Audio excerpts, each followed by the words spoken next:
ಏಜೆಂಟ್ಗಳನ್ನು avoid ಮಾಡಿ. ದಯವಿಟ್ಟು ನಾನು ರಿಕ್ವೆಸ್ಟ್ ಮಾಡ್ಕೋತೀನಿ, ಈ ಫ್ಯಾಮಿಲಿ ಟ್ರೀ ಅನ್ನೋದು ಒಂದು ದೊಡ್ಡ ದಂಧೆ ಆಗಿದೆ. Family tree, caste certificate, income certificate ಎಲ್ಲವೂ ಈ ನಾಡ ಕಚೇರಿಯಲ್ಲಿ ಅಪ್ಲೋಡ್ ಮಾಡ್ಬೋದು. ತುಂಬ ಸರಳವಾಗಿದೆ. ಅದನ್ನು ಯಾಕೆ ಈ ಥರ ಜನಗಳಿಗೆ ಹಿಂಗೆ ಸತಾಯಿಸ್ತಾರೆ ಅನ್ನೋದು ನನಗಂತೂ ಗೊತ್ತಿಲ್ಲ. ತಹಶೀಲ್ದಾರ್ ಆಫೀಸ್ ಆಗಲಿ, ಯಾವುದೇ ಸರ್ಕಾರಿ ಆಫೀಸಲ್ಲಿ ಹೋಗಿ ನೀವು ಧೈರ್ಯವಾಗಿ ಅವರ ಮುಂದೆ ಕೂತ್ಕೊಳ್ಳಿ. You have every right to sit in front of the government officer.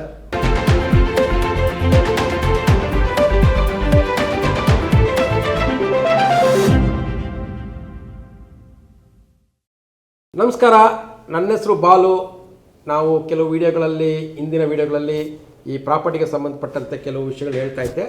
ಅಲ್ಲಿ ಒಂದು ಫ್ಯಾಮಿಲಿ ಟ್ರೀ ಅಂತ ಒಂದು ಹೊಸ ಸಬ್ಜೆಕ್ಟ್ ಅಂದರೆ ಎಲ್ರಿಗೂ ಗೊತ್ತಿರುತ್ತೆ. ಅದ್ರ ಬಗ್ಗೆ ಒಂದು ಸ್ವಲ್ಪ ಹೇಳೋಣ ಅನ್ನಿಸ್ತು, ಹೇಳ್ತಾ ಇದ್ದೆ. ಅಲ್ಲಿಂದ ಯಾವುದೋ ನೋಟ್ರಿ, ಅಫಿಡವಿಟ್ ಅಂತ ಏನೇನೋ ಜಂಪ್ ಆಯಿತು. ಸೊ ಅದನ್ನೇ ಎಕ್ಸ್ಪ್ರೆಷನ್ ಜಾಸ್ತಿ ಆಯಿತು. ಅಲ್ಲಿಗೆ ಆ ವಿಡಿಯೋದಲ್ಲಿ ಅದನ್ನು ಹೇಳಿರಲಿಲ್ಲ, ಫ್ಯಾಮಿಲಿ ಟ್ರೀ ಬಗ್ಗೆ ಸಂಪೂರ್ಣವಾಗಿ ಹೇಳಿರಲಿಲ್ಲ. ಈಗ ಫ್ಯಾಮಿಲಿ ಟ್ರೀ ಅಟೆಸ್ಟೇಷನ್ ಅನ್ನೋದು ಮುಖ್ಯ. ಅಟೆಸ್ಟೇಷನ್ ಬಗ್ಗೆ ಹಿಂದಿನ ವಿಡಿಯೋಗಳಲ್ಲಿ ಹೇಳಿದ್ದೀನಿ. ಏನು ಮಾಡಬೇಕು? ತುಂಬ ಸಿಂಪಲ್ ಇದೆ. ದಯವಿಟ್ಟು ಮಿಡ್ಲ್ ಮ್ಯಾನ್ಗಳನ್ನು ಅವಾಯ್ಡ್ ಮಾಡಿ, ಮಧ್ಯವರ್ತಿಗಳನ್ನು ಅವಾಯ್ಡ್ ಮಾಡಿ, ಏಜೆಂಟ್ಗಳನ್ನು ಅವಾಯ್ಡ್ ಮಾಡಿ. ದಯವಿಟ್ಟು ನಾನು ರಿಕ್ವೆಸ್ಟ್ ಮಾಡ್ಕೋತೀನಿ, ಈ ಫ್ಯಾಮಿಲಿ ಟ್ರೀ ಅನ್ನೋದು ಒಂದು ದೊಡ್ಡ ದಂಧೆ ಆಗಿದೆ ಈ ಸರ್ಕಾರದಲ್ಲಿ. ಕಳೆದ 6-7 ವರ್ಷಗಳಿಂದ ನಾವು ಕೆಲವೆಲ್ಲ ಬಹಿರಂಗವಾಗಿ ಹೇಳೋಕ್ಕಾಗಲ್ಲ. ನಾನು ಇದನ್ನೇ ಹೇಳ್ತಾ ಇದ್ದೀನಿ, ಕೆಲವು ವಿಷಯಗಳನ್ನ ಬಹಿರಂಗವಾಗಿ ಹೇಳೋದಕ್ಕೆ ಸಾಧ್ಯ ಇಲ್ಲ. ಬಟ್ ಫ್ಯಾಮಿಲಿ ಟ್ರೀ ಅನ್ನೋದು, ಕ್ಯಾಸ್ಟ್ ಸರ್ಟಿಫಿಕೇಟ್ ಅನ್ನೋದು, ಇನ್ನೊಂದೇನೋ ಇನ್ಕಮ್ ಸರ್ಟಿಫಿಕೇಟ್ ಅನ್ನೋದು, ಇದೆಲ್ಲ ದೊಡ್ಡ ದಂಧೆ ಕೂತಿದೆ. ಸರ್ಕಾರಕ್ಕೆ ಯಾವುದೇ ವಿಧವಾದ ಕಿಂಚಿತ್ ಕಾಳಜಿನೂ ಇದರಲ್ಲಿ ಇಲ್ಲ. ಇದಕ್ಕೆ ಕಾರಣ ಸರ್ಕಾರ 50% ಆದರೆ ನಮ್ಮ ಜನನೂ 50%. ಯಾಕಂದರೆ ಜನ ಹೋಗೋದು ಮಿಡ್ಲ್ ಮ್ಯಾನ್. ಜನ ಮಧ್ಯವರ್ತಿ ಹತ್ರ ಹೋಗುವ ಥರ ಸರ್ಕಾರದ ವ್ಯವಸ್ಥೆಯೂ ಇದೆ, ಅದು ಬೇರೆ ವಿಷಯ. ಬಟ್ ಅದನ್ನು ನಾವು ಮುರಿಯೋಣ. ಸ್ವಲ್ಪ ವಿಷಯ ತಿಳ್ಕೊಂಡ್ರೆ we can break this chain. ಏನೂ ಇಲ್ಲ ಸರ್. ಫ್ಯಾಮಿಲಿ ಟ್ರೀ ಅಂದರೆ ಮೊದಲ ಥರ ಅಂದರೆ ಸಿಂಪಲ್ಲಾಗಿ ಒಂದು ಅಫಿಡವಿಟಲ್ಲಿ ತೊಗೊಳ್ಳೋದು. 100 ರೂಪಾಯಿ. ನಾನು ಸ್ಟೆಪ್ ಬೈ ಸ್ಟೆಪ್ ಹೇಳ್ಬಿಡ್ತೀನಿ. 100 ರೂಪಾಯಿ ಕೊಟ್ಟು ಒಂದು ಅಫಿಡವಿಟ್ ತಗೋಬೇಕು ಯಾವುದಾದ್ರೂ ಬ್ಯಾಂಕಲ್ಲಿ. ಆ ಅಫಿಡವಿಟಲ್ಲಿ 2 ಫಸ್ಟ್ ಪಾರ್ಟಿ, ಸೆಕೆಂಡ್ ಪಾರ್ಟಿ ಇರುತ್ತೆ. ಫಸ್ಟ್ ಪಾರ್ಟಿ ಯಾರು ಬೇಕೋ ಅವರು, ಸೆಕೆಂಡ್ ಪಾರ್ಟಿ ಸರ್ಕಾರ, BBMP. ನೀವು ಖಾತಾಗೆ ಬೇಕಿದ್ದರೆ ಏನೋ ಒಂದು ಹೇಳಿ, ಖಾತಾ ಪರ್ಪಸ್, ಏನೋ ಒಂದು ಪರ್ಪಸ್ ಬೇಕು ಅಂತಿರುತ್ತೆ. ಮಾರಾಟದ ಪರ್ಪಸ್ ಅಂತ ಅಲ್ಲಿ ಇಲ್ಲ. ಒಂದು BBMP ಅಂತ ಹೇಳಿ ಖಾತಾ ಪರ್ಪಸ್ಸು ಏನೋ ಒಂದು ಇರಲಿ, ಒಂದು ಆ ಸನ್ನಿವೇಶಕ್ಕೆ ತಕ್ಕಂಗೆ ಇಟ್ಕೊಳ್ಳೋಣ. ಒಂದು BBMP ಖಾತಾ ಟ್ರಾನ್ಸ್ಫರ್ ಅಂತ ಇಟ್ಕೊಳ್ಳೋಣ. ಒಂದು ಎಕ್ಸಾಂಪಲ್. 2 ಪಾರ್ಟಿ ಆಯಿತು, 100 ರೂಪಾಯಿ ಕೊಟ್ಟು ಅಫಿಡೇಟ್ ತಂದು ಏನು ಮಾಡಿದ್ರಿ? ಅಫಿಡೇಟ್ ತಂದ್ಮೇಲೆ ತುಂಬ ಸಿಂಪಲ್ ಇದೆ ಸರ್. ಸೋನ್ಸೋ ನಾನು ಇಂಥವ್ರು ಮಗ. ನಾನು ಇವತ್ತು ಪ್ರಾಮಾಣೀಕರಿಸುವುದೇನೆಂದರೆ, ನನಗೆ ನನ್ನ ತಂದೆ ತೀರೋಗಿದ್ದಾರೆ, ತಾಯಿ ಡೆಡ್, ನನ್ನ ಹೆಂಡತಿ 46 ವರ್ಷ, ಮಕ್ಕಳು, ಮಗಳು, ಮಗ. ಇದಿಷ್ಟು ಒಂದು ಬಾಕ್ಸ್ ಥರ ಬರೆದು ಈ ಮೇಲ್ಕಂಡ ವಿಷಯಗಳು ನಾನು ಪ್ರಾಮಾಣೀಕರಿಸುತ್ತಂತೆ ಅಂತ ಹೇಳಿ ಒಂದು ನೋಟ್ರಿ ಮುಂದೆ ಸೈನ್ ಮಾಡಿ. ನೀವು ಸೈನ್ ಮಾಡಬೇಕು. ಅದನ್ನು ನೋಟ್ರಿ ಅಟೆಸ್ಟ್ ಮಾಡ್ತಾನೆ. ಇಲ್ಲಿಗೆ ಒಂದು ಪೋರ್ಷನ್ ಆಯಿತು. ನೋಟ್ರಿ ಎಲ್ಲಿದ್ದಾರೆ, ನೋಟ್ರಿ ಅಂದರೆ ಏನು, ಅದೆಲ್ಲ ಇಂದಿನ ವಿಡಿಯೋ.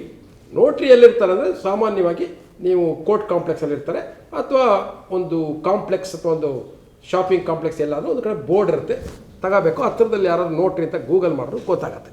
ಅರ್ಥ ಆಯ್ತಾ? ನೋಟ್ರಿ ಚಾರ್ಜಸ್ ಎಷ್ಟು? Notary charges varies. ನಾನು ಅದನ್ನು ಸ್ಪೆಸಿಫಿಕ್ ಆಗಿ ಇಲ್ಲಿ ಎಷ್ಟು ಚಾರ್ಜಸ್ ಅಂತ ಹೇಳಕ್ಕೆ ಹೋಗೋದಿಲ್ಲ. ಯಾಕಂದರೆ ಅದು ಕೆಲವು ಕಡೆ ಕೆಲವು ಇರ್ತದೆ. ಮಿನಿಮಮ್ ಒಂದು 200 ರೂಪಾಯಿಂದ 500 ರೂಪಾಯಿ ತನಕ ಇರ್ಬೋದು. ಕೆಲವರು 100 ರೂಪಾಯಿಗೂ ಮಾಡ್ಬೋದು. ಅದು ಅವರವರ ವೃತ್ತಿಗೆ ಸಂಬಂಧಪಟ್ಟಿದ್ದು. ಖಂಡಿತ ಮಿನಿಮಮ್ 200 ರೂಪಾಯಿ, ಮ್ಯಾಕ್ಸಿಮಮ್ 500 ರೂಪಾಯಿ ಇರುತ್ತೆ. 200 ರೂಪಾಯಿ ಅಂತ ಕಮ್ಮಿ ಮಾಡುವಂಥ ಕೆಲಸಗಳು ಇರುತ್ತೆ. ಬಟ್ ಮ್ಯಾಕ್ಸಿಮಮ್ 500 ರೂಪಾಯಿ, ಮಿನಿಮಮ್ 100, 150, 200 ರೂಪಾಯಿ ಕೊಡ್ತಾರೆ. ಇದು ನೋಟ್ರಿ ಆದಮೇಲೆ ಏನು ಮಾಡಬೇಕು? ನಾಡ ಕಚೇರಿ ಅನ್ನೋ ಒಂದು ವೆಬ್ಸೈಟ್ಗೆ ಹೋಗಬೇಕು. ನಾಡ ಕಚೇರಿ ಗೊತ್ತ್ರಿ? ನಾಡ ಕಚೇರಿ ವೆಬ್ಸೈಟ್ ಏನು? ನಾಡ ಕಚೇರಿಗೆ ಹೋಗ್ತಾ ಇದ್ವಿ ಮುಂಚೆ, ಈಗೆಲ್ಲ ಆನ್ಲೈನು ಅಂತಿದ್ದಾರೆ. ನಾಡ ಕಚೇರಿ ವೆಬ್ಸೈಟಿಗೆ ಬರ್ತೀವಿ. ಅರ್ಥ ಆಯ್ತಲ್ಲ? ನಾಡ ಕಚೇರಿ ವೆಬ್ಸೈಟ್ಗೆ ಹೋದರೆ ಅಲ್ಲಿ ನಿಮಗೆ ಒಂದು ಆಪ್ಷನ್ ಸಿಕ್ಕತ್ತೆ, ಫ್ಯಾಮಿಲಿ ಟ್ರೀ ಅಟೆಸ್ಟೇಷನ್. ದಯವಿಟ್ಟು ಅರ್ಥ ಮಾಡ್ಕೊಳ್ಳಿ, ಫ್ಯಾಮಿಲಿ ಟ್ರೀ ಯಾರೂ ಕೊಡ್ತಾ ಇಲ್ಲ, ಯಾರೂ ಕೊಡೋಕ್ಕಾಗೋದಿಲ್ಲ. ನಿಮ್ಮ ಫ್ಯಾಮಿಲಿ ಟ್ರೀ ನೀವೇ ಕೊಡಬೇಕು. ಅದನ್ನು ಒಂದು ಅಟೆಸ್ಟೇಷನ್ ಅಂದರೆ ಒಂದು ಅಧಿಕೃತ ಮುದ್ರೆ, ಅಂದರೆ ಒಂದು ನಿಮಗೆ ಅಧಿಕೃತ, ಇದು ಇಸ್ ಫ್ಯಾಮಿಲಿ ಟ್ರೀ ಅಂತ ಒಬ್ಬ ಅಥಾರಿಟಿ ಅಂದರೆ ಅದು ಇವತ್ತಿನ ದಿನ ತಹಶೀಲ್ದಾರು, ನಾಳೆ ಇನ್ಯಾರೋ ಚೇಂಜ್ ಹಾಕೋದು, ಕಾಂಪಿಟೆಂಟ್ ಅಥಾರಿಟಿ ಅಂತ ನಾವು ಲೀಗಲಲ್ಲಿ ಹೇಳ್ತೀವಿ. ಆ ಥರ ಒಂದು ಅಟೆಸ್ಟ್ ಮಾಡಿ ಕೊಡ್ತಾರೆ. ಅಟೆಸ್ಟ್ ಕೊಡೋಕ್ಕೆ ಮುಂಚೆ ಏನು ಮಾಡಬೇಕು? ಅಫಿಡವಿಟ್ ತಗೋಬೇಕು. ಅಲ್ಲೊಂದು ಕೈಯಲ್ಲೇ ಬರಿಬೋದು, ಟೈಪಿಂಗೇ ಮಾಡಬೇಕು ಅಂತಿಲ್ಲ, ನಾನು ಇಂಥವ್ರದ್ದು ಟೈಪಿಂಗಲ್ಲಿ ಮಾಡಿದ್ರೆ ಒಳ್ಳೆಯದು. ನೋಟ್ರಿ ಹತ್ರ ಅಟೆಸ್ಟ್ ಮಾಡಿ ಈ ನಾಡ ಕಚೇರಿ ವೆಬ್ಸೈಟಲ್ಲಿ ಅಪ್ಲೋಡ್ ಮಾಡಬೇಕು. ಅಲ್ಲಿ ಆಧಾರ್ ಕಾರ್ಡು ಪ್ಯಾನ್ ಕಾರ್ಡ್ ಕೇಳುತ್ತೆ. ಕೇಳಿದ್ರೆ ಅದರ ಆಧಾರ್ ಕಾರ್ಡ್ ಕೇಳಿಬಿಟ್ಟು ಅಪ್ಲೋಡ್ ಮಾಡಿ ಇಟ್ಕೊಂಡ್ರೆ ನಿಮಗೆ 15 ದಿವಸ ಅಥವಾ 7 to 15 ಡೇಸಲ್ಲಿ ನಿಮ್ಮ ಮನೆ ಬಾಗಿಲಿಗೆ 40 ರೂಪಾಯಿ ಕಟ್ಟಿದ್ರೆ ನಿಮಗೆ ಫ್ಯಾಮಿಲಿ ಟ್ರೀ ಬರಬೇಕು. ಆಹಾ, ಎಷ್ಟು ಚೆನ್ನಾಗಿದೆ ನೋಡಿರಿ, ಎಷ್ಟು ಈಸಿ ಫ್ಯಾಮಿಲಿ ಟ್ರೀ. ಆ ಫ್ಯಾಮಿಲಿ ಟ್ರೀ ಈ ನೋಡುಗರಲ್ಲಿ ಯಾರಾದರೂ ಫ್ಯಾಮಿಲಿ ಟ್ರೀ ಮಾಡಿಸೋರಿದ್ದರೆ ಅವ್ರಿಗೆ ಗೊತ್ತು ನಾನು ಏನು ಹೇಳ್ತಾ ಇದ್ದೀನಿ ಅಂತ. ಅದೊಂದು ದೊಡ್ಡ ಕರ್ಮಕಾಂಡ. ಫ್ಯಾಮಿಲಿ ಟ್ರೀ ಬಗ್ಗೆ, ಇಲ್ಲಿ ನಡೆಯುತ್ತಿರೋ ದಂಧೆ ಬಗ್ಗೆ ಅವಾಗಲೇ ಹೇಳ್ದಂಗೆ ಇಟ್ಸ್ ಸರ್ಕಾರ 15 ರೂಪಾಯಿಗೆ ಫ್ಯಾಮಿಲಿ ಟ್ರೀ ಚಾರ್ಜಸ್ ಸರ್. 15 ರೂಪಾಯಿ ಫ್ಯಾಮಿಲಿ ಟ್ರೀಗೆ ಮಧ್ಯವರ್ತಿಗಳು ಎಷ್ಟು ತೊಗೋತಾರೆ. ಇದೊಂದು ದೊಡ್ಡ ದಂಧೆ ಎಷ್ಟಾಗಿದೆ ಅನ್ನೋದು ದೊಡ್ಡ ಒಂದು ಬಿಗ್ ಸಬ್ಜೆಕ್ಟು. ನಾವು ಆಧಾರ ಇಲ್ಲದೆ ಯಾವುದು ಮಾತಾಡೋಕ್ಕಾಗಲ್ಲ. ಕೆಲವೆಲ್ಲ ನಾವು ಈ ಪ್ಲ್ಯಾಟ್ಫಾರ್ಮಲ್ಲಿ ಹೇಳುವಷ್ಟು ನಮಗೆ ಭಯ ಅಂತಲೇ ಇಟ್ಕೊಳ್ಳಿ, ಇನ್ನೇನು ಇವಾಗ ಹೇಳೋಕ್ಕಾಗಲ್ಲ ಅಷ್ಟೇ, end of the day. But official charges ಬರೀ 15 ರೂಪಾಯಿ. ನೀವಿಷ್ಟು ಮಾಡಿ ನೀವು 1 ದಿನ ಅಥವಾ 2 ದಿನ ಸಮಯ ಮಾಡಿಕೊಂಡು ತಹಶೀಲ್ದಾರ್ ಆಫೀಸ್ಗೆ ಹೋಗಿ ಕೇಳ್ಬೋದು, ಅಪ್ಪ ನಾನು ಅಟೆಸ್ಟೇಷನ್ ಕೊಟ್ಟಿದ್ದೆ ಯಾಕೆ ಮಾಡಿಲ್ಲ ಅಂತ. ಒಂದಂತೂ ಸತ್ಯ, ನಿಮಗೆ ಕನಿಷ್ಠ 5 ರಿಂದ 6 ಬಾರಿ ಅಲಿಸ್ತಾರೆ. ಸರ್ಕಾರಕ್ಕೆ ಕೇಳ್ತಾ ಇದ್ದೀನಿ, ದಯವಿಟ್ಟು ಈ family tree caste certificate same procedure, income certificate same procedure. ಈ family tree caste certificate income ಟ್ಯಾಕ್ಸ್ಗೆ ಜನ ತುಂಬ ಅಲಿತಾ ಇದ್ದಾರೆ, ತುಂಬ ದುಡ್ಡು ಖರ್ಚು ಮಾಡ್ತಾ ಇದ್ದಾರೆ. ಇದ್ರ ಬಗ್ಗೆ ದಯವಿಟ್ಟು ಗಮನ ಕೊಡಿ. ಈ ರೆವಿನ್ಯೂ ಇಲಾಖೆಯ ಕರ್ಮಕಾಂಡಗಳು ನಾವು ಹೇಳ್ತಾ ಹೋದರೆ ಹೇಳೋದಕ್ಕೆ ನಮಗೆ ಅಸಹ್ಯ ಆಗುತ್ತೆ. ಯಾಕಂದರೆ ಹೇಳಿದ ತಕ್ಷಣ ಅದನ್ನು ನಾವು ಜಸ್ಟಿಫಿಕೇಷನ್ ಮಾಡಬೇಕಾಗತ್ತೆ. Family tree, caste certificate, income certificate ಎಲ್ಲವೂ ಈ ನಾಡ ಕಚೇರಿಯಲ್ಲಿ ಅಪ್ಲೋಡ್ ಮಾಡಿ ಮಾಡ್ಬೋದು. ತುಂಬ ಸರಳವಾಗಿದೆ. ಅದನ್ನು ಯಾಕೆ ಈ ಥರ ಜನಗಳಿಗೆ ಹಿಂಗೆ ಸತಾಯಿಸ್ತಾರೆ ಅನ್ನೋದು ನನಗಂತೂ ಗೊತ್ತಿಲ್ಲ. ಯಾಕಂದ್ರೆ ನಾನಂತೂ ನನ್ನ ಆಫೀಸಲ್ಲಿ ಫ್ಯಾಮಿಲಿ ಟ್ರೀಯಲ್ಲಿ ಅಪ್ಲೋಡ್ ಮಾಡೋಕ್ಕೊಂದು 100 ರೂಪಾಯಿನ ತೊಗೋತೀವಿ, ಅಫಿಡೇವಿಟ್ಗೆ ಒಂದು 100 ರೂಪಾಯಿ ತೊಗೋತೀವಿ. ಒಂದು ನೋಟ್ರಿಗೆ ಆವಾಗಲೇ ಹಿಂದಿನ ದಿನ ಹೇಳ್ದಂಗೆ ಅದು ನೋಟ್ರಿ ಚಾರ್ಜಸ್ ಬೇರೆ ಬೇರೆ ಇರುತ್ತೆ. ಮಿನಿಮಮ್ 200 ರೂಪಾಯಿ ಇರುತ್ತೆ. ಕೆಲವು ಕಡೆ 100 ರೂಪಾಯಿ ತೊಗೊಂಡಿದ್ದು ಉಂಟು, ಕೆಲವು ಕಡೆ ನೋಟ್ರಿ ಅವರು ಫ್ರೀ ಮಾಡಿದ್ದು ಉಂಟು. ಯಾಕಂದ್ರೆ ನಮ್ಗೆ ಗೊತ್ತಿರೋ ನೋಟ್ರಿ ಇರ್ತಾರೆ, ತೊಗೊಳ್ಳಿ ಸರ್ ಅಟೆಸ್ಟ್ ಮಾಡಿಕೊಡ್ತೀನಿ ಅಂತಾರೆ, ಅಲ್ಲಿ ಫ್ರೀ ಆಗುತ್ತೆ. ಬಟ್ ನನ್ನ ಪ್ರಕಾರ ಏನೇ ನೀವು ಅಪ್ಲೋಡಿಂಗು ಅದು ಇದು ಅಂತ ಮಾಡಿದ್ರು ಒಂದು 300 ರಿಂದ 400 ರೂಪಾಯಿ ಇದನ್ನು ಮೀರಂಗಿಲ್ಲ. 400 ರೂಪಾಯಿ ಅರ್ಥ ಮಾಡ್ಕೊಳ್ಳಿ. ಸರ್ಕಾರ ನಿಗದಿಪಡಿಸಿರೋದು 15 ರೂಪಾಯಿ ಅಥವಾ 40 ರೂಪಾಯಿನ ಸ್ಪೀಡ್ ಪೋಸ್ಟಿಗೆ ಚಾರ್ಜ್ ಮಾಡ್ತಾಯಿದ್ದಾರೆ, ಅಥವಾ ಸರ್ಕಾರ ನಿಗದಿಪಡಿಸೋದು 100 ರೂಪಾಯಿ ಒಳಗಡೆ ಪ್ಲಸ್ 100 ರೂಪಾಯಿ ಅಫಿಡವಿಟ್ 200 ರೂಪಾಯಿ. ನಾವಿಲ್ಲಿ 500 ರೂಪಾಯಿವರೆಗೂ ಖರ್ಚು ಮಾಡಬೇಕು ಅಂತ ಇಟ್ಕೊಳ್ಳಿ. ಯಾಕಂದರೆ ಇವಾಗ ಎವ್ರಿಥಿಂಗ್ ಈಸ್ ಕಾಸ್ಟ್. ಇವತ್ತು ನಮ್ಮ ಆಫೀಸಲ್ಲಿ ಒಂದು ಅಪ್ಲೋಡ್ ಮಾಡಬೇಕು ಅಂದರೆ ಅದಕ್ಕೊಂದು ಕರೆಂಟ್ ಬೇಕು, ಕಂಪ್ಯೂಟರ್ ಬೇಕು, ಇಂಟರ್ನೆಟ್ ಬೇಕು, ಒಬ್ಬ ಮನುಷ್ಯ ಬೇಕು, ಮ್ಯಾನವರ್ಸ್ ಬೇಕು. ಇದು ಸೋ ಮೆನಿ ಥಿಂಗ್ಸ್ ನಾವು ಫ್ರೀ ಮಾಡೋಕ್ಕಾಗಲ್ಲ. ಒಂದು 400 ರಿಂದ 500 ರೂಪಾಯಿ ಇಟ್ಕೊಳ್ಳೋಣ. ಬಟ್ಟು ನೀವು ಮಧ್ಯವರ್ತಿಗಳ ಹತ್ರ ಹೋದರೆ ಇಲ್ಲಿರುವ ನೋಡುಗರೆ ಯಾರಾದರೂ ಫ್ಯಾಮಿಲಿ ಟ್ರೀ ಮಾಡಿಸಿದ್ರೆ ಅವ್ರಿಗೆ ಗೊತ್ತಾಗುತ್ತೆ ಇದ್ರ ಕಷ್ಟ. ಆ ಕಷ್ಟ ನಮ್ಮ ಈ ದಿನ ನೋಡುಗರು ಪಡಬಾರ್ದು ಅಂದರೆ ನಾನು ಇಷ್ಟೇ ಹೇಳೋದು, ಎಕ್ಸ್ಪ್ಲೈನ್ ಮಾಡ್ದಂಗೆ ಮಾಡಿ ಅಪ್ಲೋಡ್ ಮಾಡಿ 1 ದಿನ ಅಥವಾ 2 ದಿನ ಹೋಗಿ ತಹಶೀಲ್ದಾರ್ ಮುಂದೆ ಕೂತ್ಕೊಳ್ಳಿ. ದಯವಿಟ್ಟು ಇನ್ನೊಂದು ಹೇಳ್ತೀನಿ ಕೇಳಿ, ತಹಶೀಲ್ದಾರ್ ಆಫೀಸ್ ಆಗಲಿ ಯಾವುದೇ ಸರ್ಕಾರಿ ಆಫೀಸಲ್ಲಿ ಹೋಗಿ ನೀವು ಧೈರ್ಯವಾಗಿ ಅವರ ಮುಂದೆ ಕೂತ್ಕೊಳ್ಳಿ. You have every right to sit in front of the government officer, because our right. ನಮ್ಮ ಸಂಬಳದಿಂದ ಅವ್ರು ಬದುಕ್ತಾವ್ರೆ, ನಾವೇನೋ ಯಜಮಾನ ಕೂಲಿ ಅನ್ನೋಂತಲ್ಲ. ನೀವು ತಹಶೀಲ್ದಾರ್ಗೆ ನಮಸ್ಕಾರ ಸರ್, ನಮಸ್ಕಾರ ನಮಸ್ಕಾರ ನಮಸ್ಕಾರ ನಮಸ್ಕಾರ ಸರ್ ಆ ಥರ ಹೇಳುವ ಅವಶ್ಯಕತೆ ಇಲ್ಲ. It is a equal status.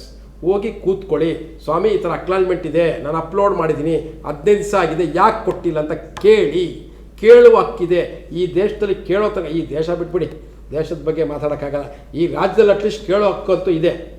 ಕೇಳಿ, ನಮ್ಮ ಹಕ್ಕನ್ನು ನಾವು ಚಲಾಯಿಸೋಣ. ಈ family tree, income certificate, caste certificate, ಈ ಥರ ಒಂದು ರೆವಿನ್ಯೂ ದಾಖಲೆಗಳನ್ನು ಅರ್ಜೆಂಟ್ ಅಂದರೆ ನಾಳೆ ಬೇಕಿದ್ದಾಗ ಈಗ ಬರಬೇಡಿ, ಅವಕಾಶ ಇದ್ದಾಗ ಸಮಯ ಇದ್ದಾಗ ಮಾಡಿಸಿಟ್ಕೊಳ್ಳಿ. ಇದು ಒಳ್ಳೆಯದು. ಇದರ ಉಪಯೋಗಗಳು ತುಂಬ ಇದೆ. ಇದ್ರ ಬಗ್ಗೆ ಏನೇ ಸಂದೇಹ ಇದ್ದರೆ ಕೆಳಗಡೆ ಒಂದು ಫೋನ್ ನಂಬರ್ ಇರುತ್ತೆ, ನಾನು ಮೆಸೇಜ್ ಮಾಡಿದ್ರೆ ಅದಕ್ಕೆ ಉತ್ತರ ಕೊಡೋ ಪ್ರಯತ್ನ ಪಡ್ತೀನಿ. ಒಂದು ಕಾನೂನಿನ ಒಂದು ಜಟಿಲವಾದ ವಿಷಯ ಏನೋ ಮಾಡ್ತಾ ಇದ್ದಾರೆ ಫ್ಯಾಮಿಲಿ ಸರ್ಟಿಫಿಕೇಟ್, ಒಂದು ಸರಳೀಕೃತವಾಗಿ ಅಂದರೆ ಒಂದು ಸಿಂಪಲ್ಲಾಗಿ ಜನಗಳ ಅರ್ಥ ಮಾಡಿಕೊಂಡ್ರೆ ನಾವು ಈ ಏನಂತಾರೆ ಎಲ್ಲೋ ಟೇಪ್ ಅಥವಾ ಸರ್ಕಾರಿ ಪಟ್ಟಿ ಅಥವಾ ರೆಡ್ ಪಟ್ಟಿ, ಮಧ್ಯವರ್ತಿಗಳ ಪಟ್ಟಿ, ಇವುಗಳನ್ನ ನಾವು ಕ್ರಾಸ್ ಮಾಡ್ಬೋದು. ಕಾನೂನಿನ ವಿಷಯಗಳನ್ನು ಸರಳ ರೀತಿಯಲ್ಲಿ ಅರಿಯುವ ಪ್ರಯತ್ನ ಮುಂದುವರಿಸ್ತೀನಿ. ಅಲ್ಲಿವರೆಗೂ good bye. But good bye ಹೇಳೋಕ್ಕೆ ಮುಂಚೆ ಈ ವಿಷಯ ತಮಗೆ ಉಪಯೋಗ ಅನಿಸಿದ್ರೆ ದಯವಿಟ್ಟು ಬೇರೆಯವ್ರ ಹತ್ರ ಶೇರ್ ಮಾಡ್ಕೊಳ್ಳಿ, ಒಂದು ಲೈಕ್ ಒತ್ತಿ, ಅದೇನೋ ಸಬ್ಸ್ಕ್ರೈಬ್ ಅಂತ ಮಾಡಿ. ಸ್ವಲ್ಪ ಇನ್ನೂ ಜಾಸ್ತಿ ಮನಸ್ಸು ಈ ವಿಷಯ ಜಾಸ್ತಿ ಹಿಡಿಸಿದರೆ ಸ್ವಲ್ಪ ದುಡ್ಡು ಹಾಕ್ಬೋದು. ಮುಂದಿನ ವಿಡಿಯೋದಲ್ಲಿ ಸಿಗ್ತೀನಿ. ಅಲ್ಲಿವರೆಗೂ ಗುಡ್ ಬೈ. ಮತ್ತಷ್ಟು ವಿಶೇಷ ವಿಡಿಯೋಗಳನ್ನು ನೋಡಲು ಮತ್ತು ಹೊಸ ವಿಡಿಯೋಗಳ ಬಗ್ಗೆ ತಿಳಿಯಲು ಈ ದಿನ .com ಯೂಟ್ಯೂಬ್ ಚಾನೆಲ್ ಸಬ್ಸ್ಕ್ರೈಬ್ ಮಾಡಿ ಮತ್ತು ಬೆಲ್ ಐಕಾನ್ ಕ್ಲಿಕ್ ಮಾಡಿ.